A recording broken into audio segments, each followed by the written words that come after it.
ও হো হো হো, বাবা তারেক রহমান, বাবা তারেক রহমান, আমাকে একটু স্থান দাও বাবা, একটু স্থান দাও। আমার দিল্লিতে জীবনটা শেষ হয়ে যাচ্ছে, একেবারে জীবনটা শেষ হয়ে যাচ্ছে। হাসিনা, তুমি একজন গণহত্যাকারী, তুমি একজন স্বৈরাচার, তুমি দেশের জন্য অনেক ক্ষতি করে গেছো, যেগুলার শাস্তি এখনো তোমার বাকি, আর তুমি মাপ চাও। বাবা তারেক রহমান, বাবা বাবা মাপ চাই, বাবা বাবা মাপ চাই। জনগণকে বলো আমি মাপ চাইছি, আমাকে শুধু একটু স্থান দেখ বাবা, আমি রাজনীতি করব না, একটু খালি স্থান চাই। আপনার কি মনে হয় জনগণ আপনাকে মাপ করে দেবে? কখনোই না। জনগণের গেছে, কি গেছে জানো? সন্তান গেছে, জনগণের পিতা গেছে, মাপ করবে? আমরা কি করব? এই এই ক্ষমতার কারণে বুঝতে পারি নাই যে আমরা মানুষ, একজন মানুষ হয়ে আমি একজন মানুষকে হত্যা করে ফেলেছি।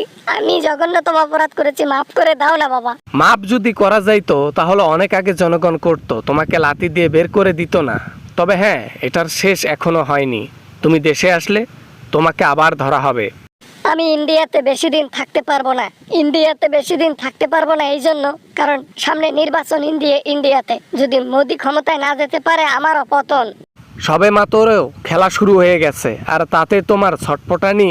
যাই হোক, শুরুর ক্ষেত্রে এরকমটা হবে, আর শেষটা তোমার পতন দিয়ে হবে জীবনের। বাবা আমি চাই বাংলাদেশে গিয়ে একটা কুঁড়ো ঘরে বসবাস করতে, এইখানে আমার কোনো জীবনের নিরাপত্তা নেই।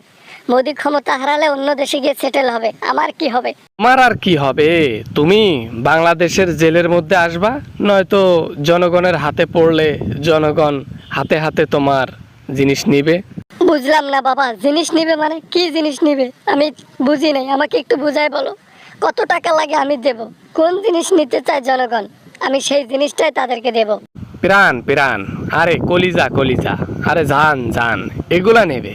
আপনার কি মনে হয় টাকা পয়সার জন্য জনগণ আপনাকে মাফ করবে? কখনোই না।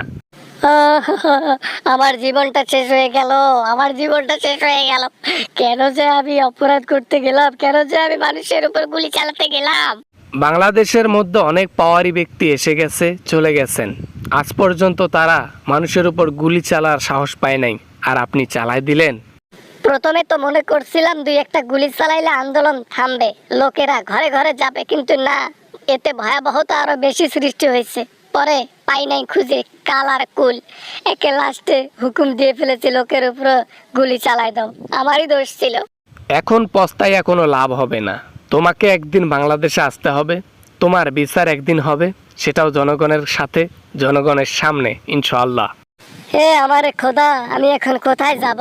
একদিকে গেলে মোদির ভয়, আরেকদিকে গেলে জনগণের ভয়। মোদি তো অন্য দেশে সেটেল হবে, আর আমাকে যেতে হবে বাংলাদেশে।